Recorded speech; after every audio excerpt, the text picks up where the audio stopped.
দিকে কিন্তু রাম আর সীতার সেই যে মূর্তি, কাতারে কাতারে মানুষ পুজো দিতে যাচ্ছে। তাই আমি বলবো 1000 থেকে 2000-এর লাইন আছে। হ্যালো বন্ধুরা, আজকে আমরা চলে এসেছি রামনবমী তিথিতে রাম রাজাতলা। তো আমি আর শ্রেয়া আজকে এই মুহূর্তে দাঁড়িয়ে আছি রাম রাজাতলা স্টেশনে। আর এখন ঘড়ির কাঁটায় বাজে হচ্ছে সকাল 10:45, রাইট? আর আমরা রামনবমী সকাল সকাল চলে এসেছি এখানে।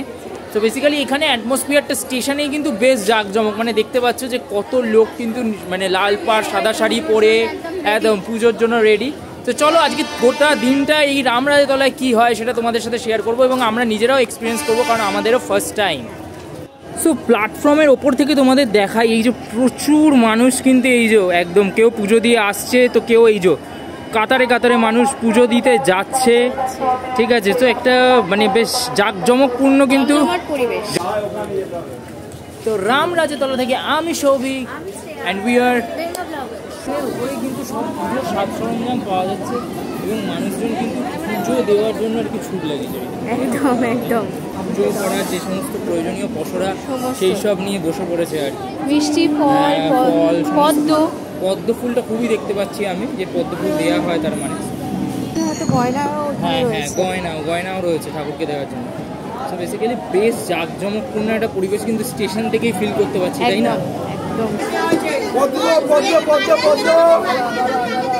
রাম রাজাতলা এটা কিন্তু পশ্চিমবঙ্গের অনেক প্রাচীন একটি জনপদ।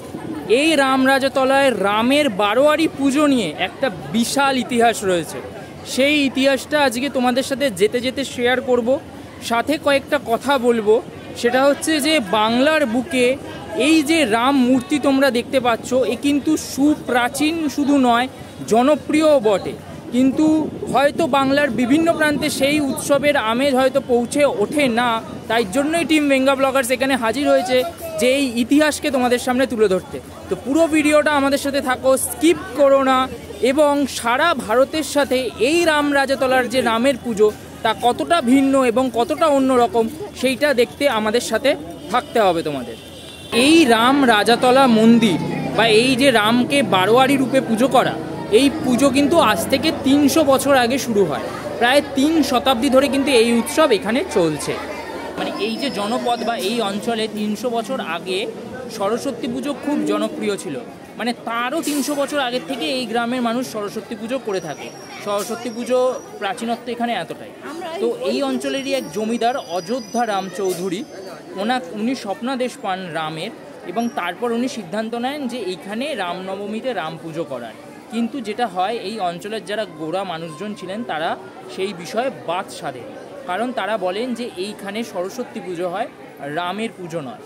এবং তারপর দুপক্ষের মধ্যে বেশ কিছু বাকবিতণ্ডার পর তারা একটা মতে অবতীর্ণ হন যে ঠিক আছে রাম পুজো হবে, কিন্তু যেটা হবে সেটা হচ্ছে যে রামের আর সীতা মা দুজনের মাথার ওপরে সরস্বতী দেবীকে স্থান দিতে হবে, এবং সেই রীতি মেনে নেওয়া হয়। এবং তখন থেকেই সরস্বতী পুজোর দিন প্রথম এই মূর্তির যে বাস তার পুজো করা হয়। সরস্বতী পুজোর দিন সেটা হচ্ছে এখানকার যে শিব মন্দির আছে সেইখানে পুজো করা হয়, এবং তারপর ওই দিন থেকে কিন্তু আস্তে আস্তে এই সুবিশাল মূর্তি গড়ে ওঠা শুরু হয়, ঠিক আছে? তো এই জনশ্রুতি কিন্তু এই পুজোকে নিয়ে রয়েছে। এর যাওয়ার পথে প্রচুর মানুষকে যেমন যেতে দেখছি, সেইভাবে কিন্তু মানুষকে আসতে দেখছি, তাই না?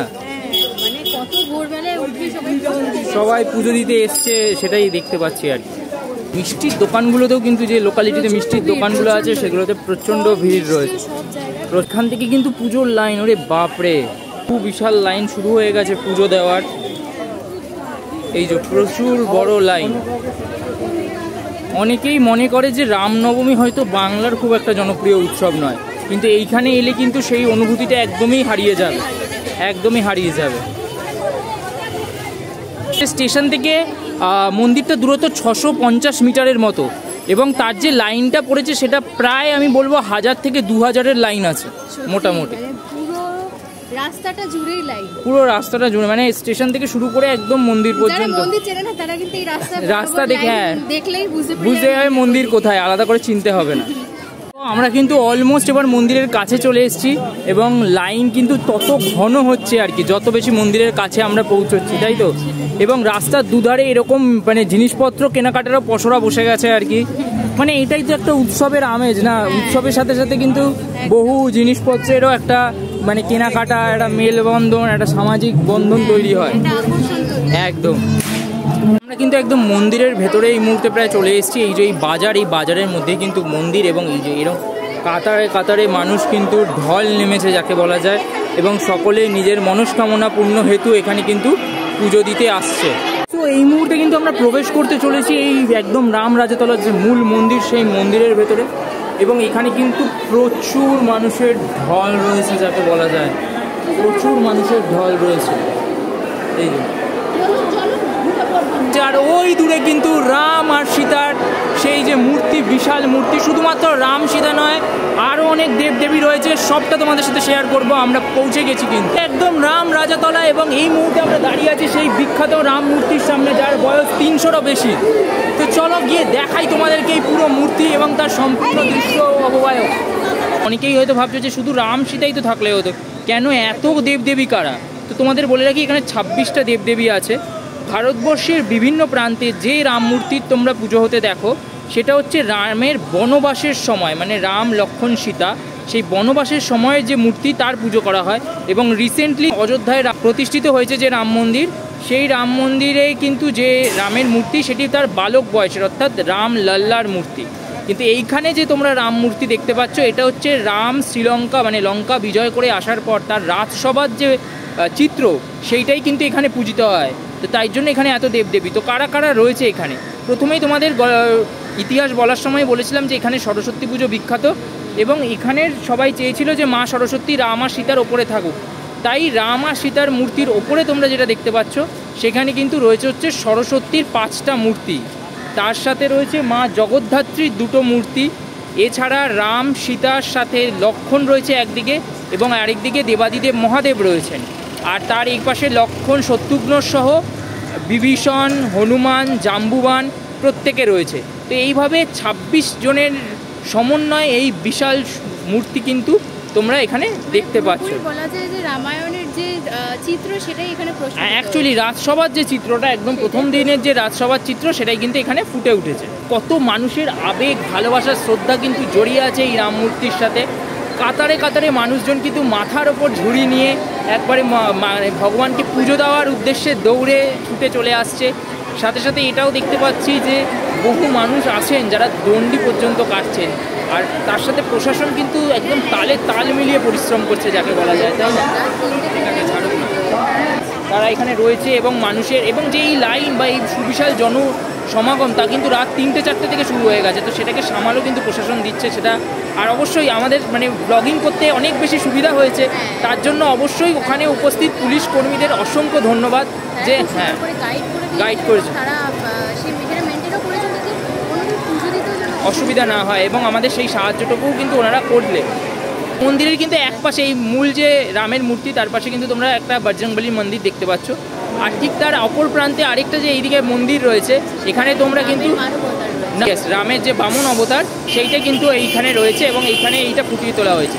তো যেটা বলার সেটা হচ্ছে এই সম্পূর্ণ মূর্তিটা কিন্তু শ্রাবণের শেষ রবিবার পর্যন্ত তোমাদের সাথে থাকবে, মানে আমাদের সাথে থাকবে। এসো। আর এর যে শোভাযাত্রা হয়, বিসর্জন শোভাযাত্রা, সেটা কিন্তু একা না, এই অঞ্চলে মেজোরাম আছে, ছোট রাম আছে, যেগুলো খুব রিসেন্ট সময় শুরু হয়েছে পুজো, এবং তার সাথে রয়েছে সমীচণ্ডী মাতা, আর তার সাথে আর কিছুদিন বাদে হবে হচ্ছে হাওড়া নবনারী পুজো। তো হাওড়া নবনারী পুজো কিন্তু আমরা তোমাদের সামনে তুলে ধরবো খুব শিগগিরই। আর তার সাথে যেটা এই শোভাযাত্রা, এই যে সুবিশাল শোভাযাত্রা হবে, সেটাও কিন্তু বিসর্জন শোভাযাত্রা, সেটাও তোমাদের সাথে তুলে ধরবো যখন সেই সময় আসবে। সকাল 9টা থেকে 12টা অবধি পুষ্পাঞ্জলি, আর দুপুর 1টা থেকে 2টোর মধ্যে ভোগ বিতরণ হয়। তো আপনারা আসতে পারেন। বহু স্বেচ্ছাসেবী সংস্থা আছে যারা এরকমভাবে জল, পানীয়, বাতাসা এগুলো প্রদান করে এই গরমের মধ্যে। আর দারুণ একটা, আমি ওই জন্য বলি যে বাংলার ফেস্টিভ্যাল অলওয়েজ একটা সামাজিকতা ক্রিয়েট করে, মানে একটা সোশ্যাল। কি সুন্দর সিঁদুরে রেগে গেছে, অসাধারণ ভাই, অসাধারণ ভাই, মানে কোনো অংশে দুর্গা পুজোর থেকে কিছু কম লাগছে না, মানে ক্রাউডের দিক থেকে আমি বলছি। সত্যি তাই। এখানেও প্রচুর ফল ফুল, মানে প্রচুর প্রচুর ফলের দোকান বসে। রাম সেজে যাচ্ছে। তো রামনবমীর সকালবেলা এটা কিন্তু আমাদের দুজনের জন্য একটা খুব সুন্দর অনুভূতি হলো। আর জানি না কতটা তোমাদের সাথে শেয়ার করে উঠতে পারলাম, অবশ্যই দেখলে প্রচণ্ড ভিড় ছিল। এবং বেশ কিছু রেস্ট্রিকশনস ছিল, যে কারণে একদম রাম মূর্তির সামনে যাওয়া সম্ভব হয়ে ওঠেনি। হ্যাঁ অবশ্যই। আরেকটা জিনিস বলি, আমরা চাইলে পরবর্তীকালে এসে রাম মূর্তির সামনে যেতেই পারি এবং তোমরাও যেতে পারো। যেটা তোমাদের ভিডিও শুরুতে বলেছিলাম, এটা কিন্তু শ্রাবণ মাস পর্যন্ত এই মন্দিরেই থাকবে রামের মূর্তি। তোমরা চাইলেও চলে আসতে পারো। আশা করি তোমাদের ভিডিওটা ভালো লেগেছে, আর যতটা সম্ভব হয় ততটা তোমাদের সাথে শেয়ার করতে পেরেছি। তো চলো, খুব শিগগিরই আবার নতুন ব্লগ নিয়ে ফিরছি।